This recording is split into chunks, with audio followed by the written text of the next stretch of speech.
Some nightmares do not whisper, they sing. They hum in red and blue, glowing like veins beneath your skin. They wrap around you, soft and beautiful, until you realize the beauty is a trap.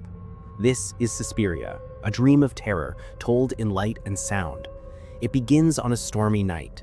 A young American ballet dancer named Suzy Bannion arrives in Germany. She has come to study at the prestigious Academy, a dance school nestled deep in the Black Forest. Rain pours like needles. She steps off the plane, clutching her suitcase, the air thick with thunder. Outside, everything feels slightly wrong, too vivid, too loud. At the airport doors, a red light flashes through the glass as she catches a glimpse of a woman, Pat Hingle, another student, running into the storm, terrified, muttering to herself, eyes wide. Suzy watches as Pat disappears into the forest. She doesn't know it yet, but she has just seen the beginning of the nightmare. Pat races through the night, drenched in rain, heart pounding. She reaches a friend's apartment building and begs to be let in. Her words are frantic. There are witches. The school, it's all witches. Inside, lightning flashes against stained glass windows. She locks herself in a room, breathing heavily, her face lit only by the glow of a lamp. And then, movement. A shadow behind the curtain. A face, grotesque, smiling, barely visible through the fabric. A hand bursts through the glass. Knives glint. She's dragged to the window screaming, her body lifted by unseen strength. The blade plunges into her chest again and again, the colors pulsing like blood through the screen. When it's over, her body hangs above the lobby, a rope around her neck. Her friend finds her moments later, just as the ceiling gives way and the corpse crashes down through the stained glass, blood pooling on the marble floor. Suspiria doesn't open softly. It opens like a scream. The next morning, Suzy arrives at the academy. The building itself feels alive, baroque and crimson, its walls bleeding color, its hallways echoing with whispers. Madame Blanc, the school's headmistress, greets her politely but with distance. The instructors seem calm, but the students whisper. Everyone remembers Pat, and no one will say what happened. Suzy moves into a nearby apartment, but the rooms are suffocating. The wallpaper hums with light. When she dances, she feels faint, as if the air itself is drugged. That night, she hears footsteps above her. Someone walking, but the steps don't match the layout of the rooms. It sounds like they're walking on air. Days pass. Strange things happen constantly.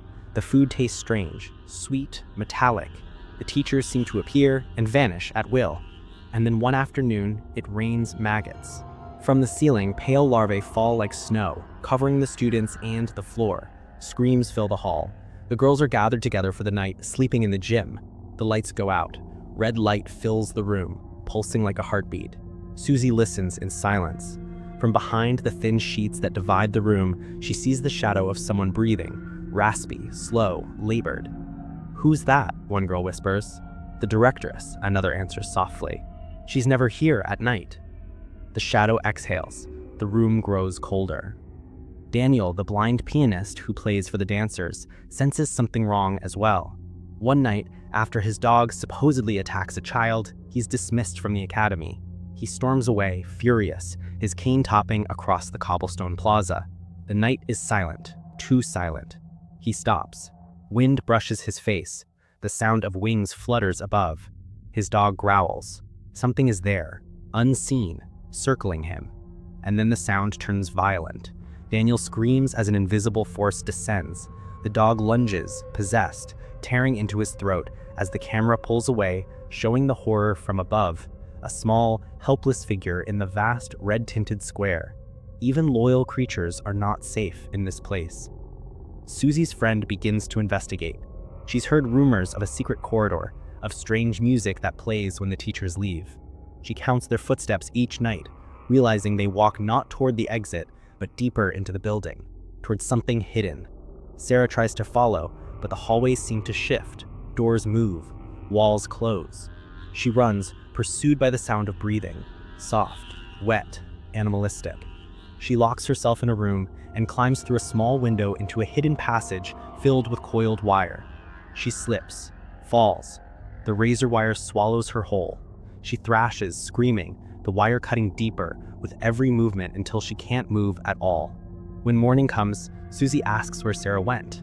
No one answers. Suzy knows something is wrong. The teachers lie, the students vanish, the walls feel alive. One night she pretends to take her medicine, the strange sweet wine they always offer her.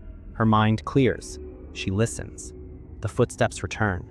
She counts them. 1, 2, 3, 13.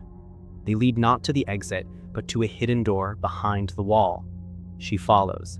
Behind the wallpaper, she finds a secret passage, red corridors lined with blue light, as if walking through a living dream. She hears whispers in Latin, soft chanting, voices of women in ritual. Through a crack in the door, she sees Madame Blanc and the teachers gathered in a circle, chanting over a black figure lying in the center. They speak of Suzy, of killing her. Our beloved Helena needs her blood. Suzy slips away, heart racing, and enters another room, an old bedroom draped in dust and shadow. Inside, she finds a faint shape lying on a bed, a grotesque form barely visible in the darkness. It breathes. It speaks. "I've been waiting for you, Suzy." It's Helena Marcos, the Academy's founder, the mother of sighs, a witch so old her body has withered into nothing, yet her voice still commands the world around her. The air tightens. Furniture shifts. Invisible hands claw at the walls. Suzy reaches for a sharp ornament on a nearby table, a crystal needle, and stabs blindly toward the sound. A scream tears through the air. The body disappears. The invisible presence collapses. The house begins to die. Walls crack. Flames erupt. The coven screams as the building trembles, its heart finally destroyed. Suzy runs through the corridors as the academy burns. Red light turns to gold, smoke curling through the air like ghosts escaping their prison. Doors burst open, paint peels from the walls. The screams of witches echo behind her. She bursts into the rain outside, gasping, drenched, trembling as the building explodes in a final eruption of color and sound. And then silence. Suzy smiles faintly. The nightmare is over. Or perhaps it has only shifted shape. Suspiria is not about logic. It's about sensation. Fear painted in light. The reds and blues, the music of Goblin pounding like a heartbeat, the screams echoing through empty halls. It's a film that traps you not because of what you see, but because of what you feel. The Tanz Academy is not just a dance school, it's a body. It breathes. It bleeds. And when Suzy destroys its heart, she destroys a world that fed on the innocent for decades. The nightmare ends in fire. But in Argento's world, nightmares never truly die. Because once you've seen Suspiria, it never quite leaves you. It lingers like color behind your eyelids, pulsing softly in the dark.